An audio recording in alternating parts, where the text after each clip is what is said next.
Good morning, good afternoon, good evening, depending on what part of the world you are in. This is the Big Girl Diary, entry 40. Today was a little rough, but I had an opportunity to have some downtime and laughter. And it made me think about when I was young. Now, again, like I told you in my previous videos, we were bad, and this is another example of us being bad. Now, when we went to school, we always tried to find a way of going home. We just didn't want to be there.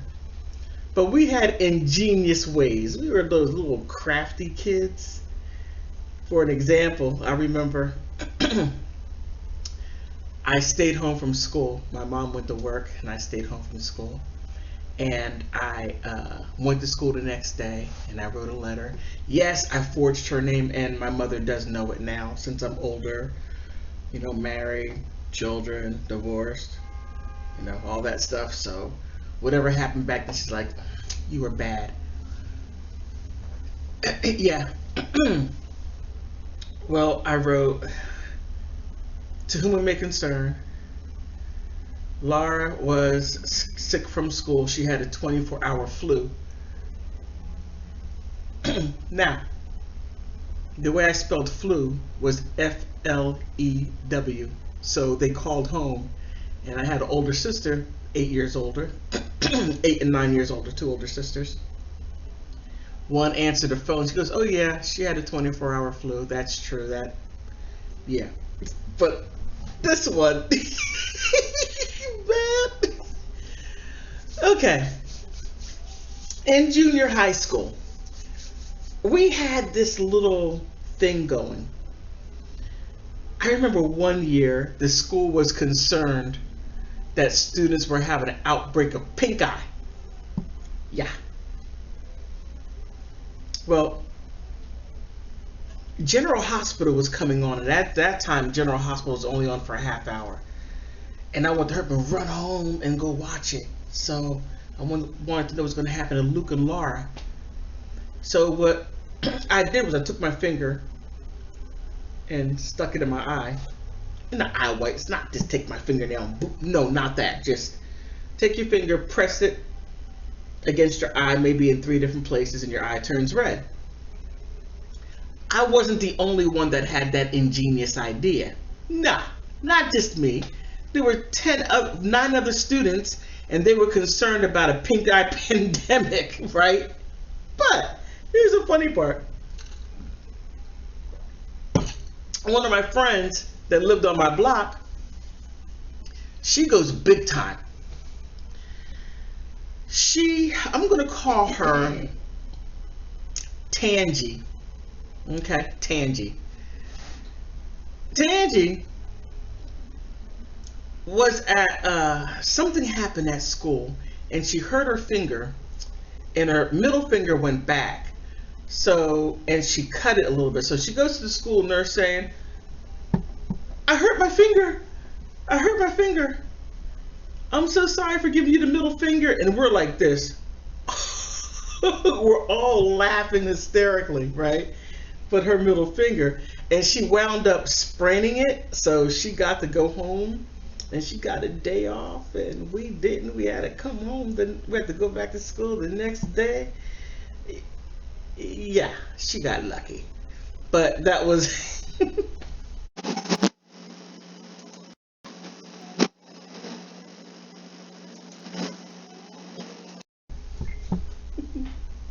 Flew. Flew.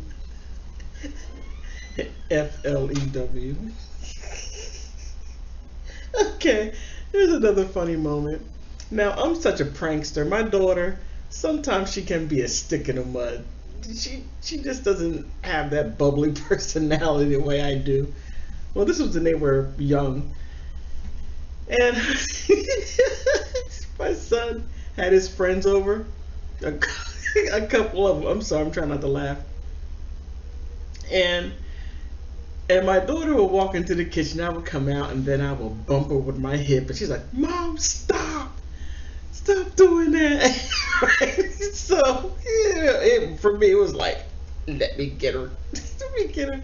I'm gonna get her out of that mode, you know. Well, then this one time, I think I'd done it too much, because I guess she was like waiting, like, oh, my mom's gonna do this to me. She's gonna hit me with her hip. Well, she got to the point where now she has some hips. So I walked in. I was walking out of the kitchen, and I was getting ready to hit her with my hip. Well, she hit me back, and I spun around, and I bounced on the couch.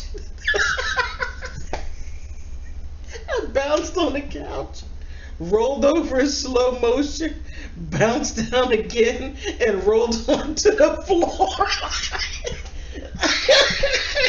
And it was hysterical, and I'm laughing hysterically. My son's friends were like, my son was like, oh, let's go in my room. My mom's acting stupid. He didn't come out and say, let's go ahead and go. I go on the floor laughing hysterically. And my husband's like, I married a crazy woman.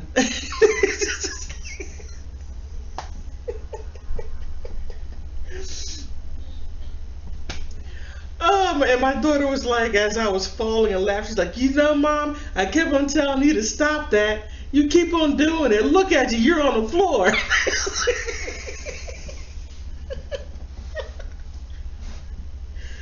Oh man, I still think about that sometimes and laugh. And my daughter still doesn't laugh at it. I mean, it's hysterical.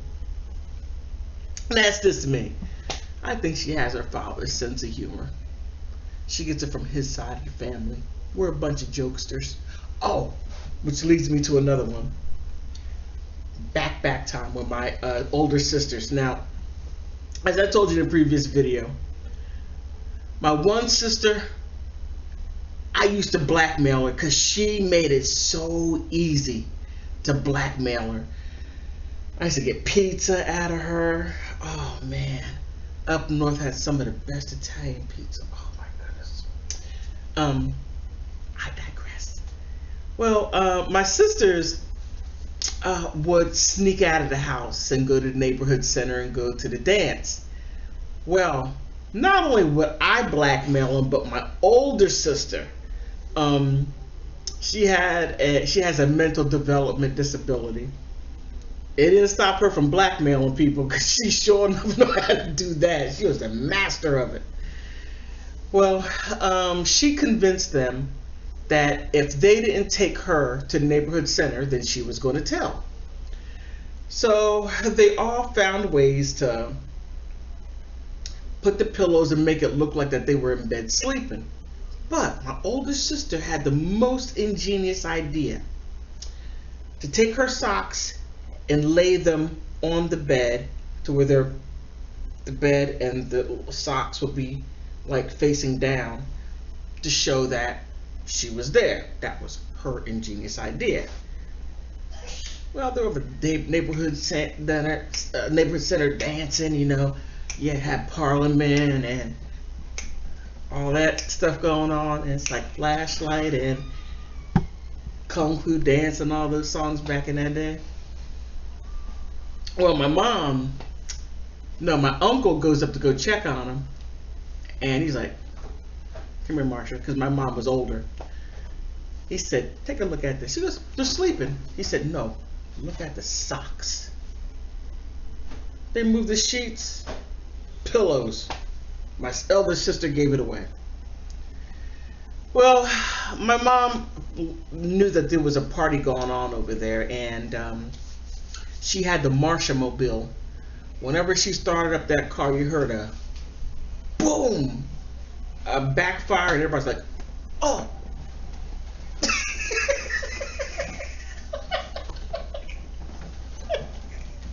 Well, there was so much music going on, no one heard. Well, of course. So she knew the DJ. So she gets up on the stage, everybody's dancing, you know, doing their thing.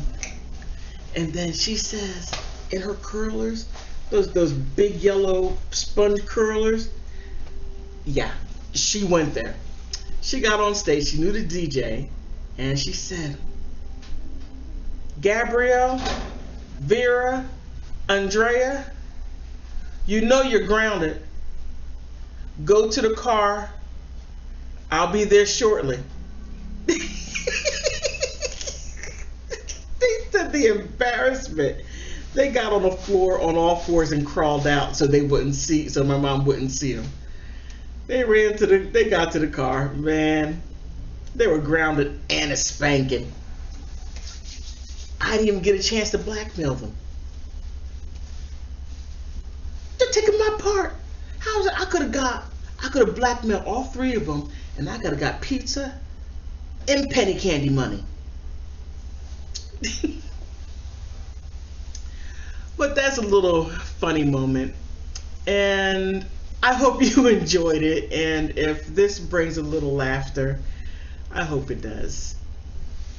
Now, give me the HSO special. Help a sister out. And like and subscribe. Remember, likes are for free. And most of all, thank you for stopping by.